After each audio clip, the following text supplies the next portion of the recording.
What alerted you to this, I guess, before, the street really got its arms around? Yeah, well, really what it comes down to is equity volatility.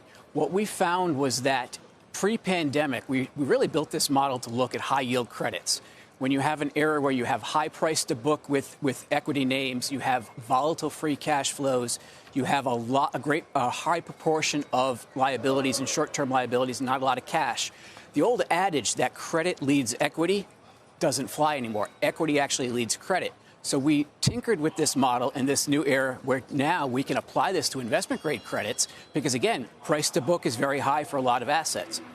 You can take that equity volatility and it gives you a leading signal. So those two banks saw extreme amounts of equity volatility last summer, and that tipped us off, especially given their own fundamental balance sheet metrics, that something was up. What else pops on that screen then? Any other names? Well, First Republic obviously pops up there. Ally Bank pops up there as well. So financials now, as you might imagine, because we're in a bit of a banking crisis concern, you're seeing financials popping up across the board as the highest risk entities in our screen. And for bulls who want to argue, look, we're deeply undersold on the name and standard deviations, and is that for a good reason? Well, it's for good reason, and you can make an argument that for now this has been stabilized, and we've put a backstop on the depositors, which means that in theory there should not be any more runs on these banks, at least on deposits. And that's a key point, because even with these elevated default risks, you don't get the type of scenario that happened with Silicon Valley Bank and with Signature unless there's a depositor run. So if you can stabilize that fair mechanism, you can take that risk off the table. But if you're just looking at equity volatility, I mean, we learned in the last 48 hours that equity prices don't necessarily reflect the fundamentals of what's happening in the banks. Yesterday, First Republic was down 66%. The chairman was telling Jim Cramer that there was no deposit outflows. Yeah, and this is why it's a leading indicator, and it's the right model for the right time. We had a very unique set of circumstances that hit these banks. This model may not work if the environment is slightly different. So equity volatility gives us that leading signal, but it may not be necessarily a long-term valid tool because there's other factors at play. What do you make of people who want to draw lines from all of this to HYG and say, look, we're not in any kind of danger zone historically? Well, right now you're not seeing credit behave the way credit behaved in 2007, 2008. You're not seeing spreads blow out wildly. And I think that makes sense because if you go back to the problems that were happening at Silicon Valley Bank, it's very much an interest rate risk management problem. That's usually the prelude to the credit risk off. And so the real risk coming down the pipeline here is probably commercial real estate risk, which if this does force banks to tighten credit, then that becomes a bigger problem, broader credit issue.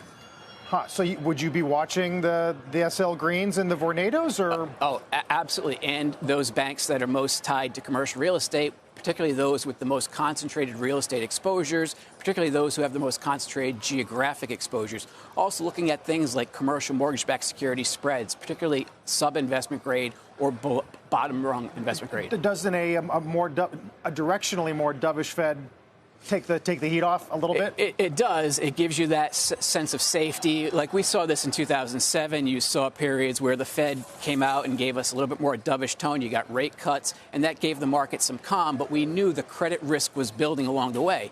And the real problem here, well, there's two problems. One is the pace at which rates have risen. That causes the depositor problems and the liability issues. But then the level becomes a valuation issue as well. We haven't done anything to deal with the level. The level's going to rise further in the next week.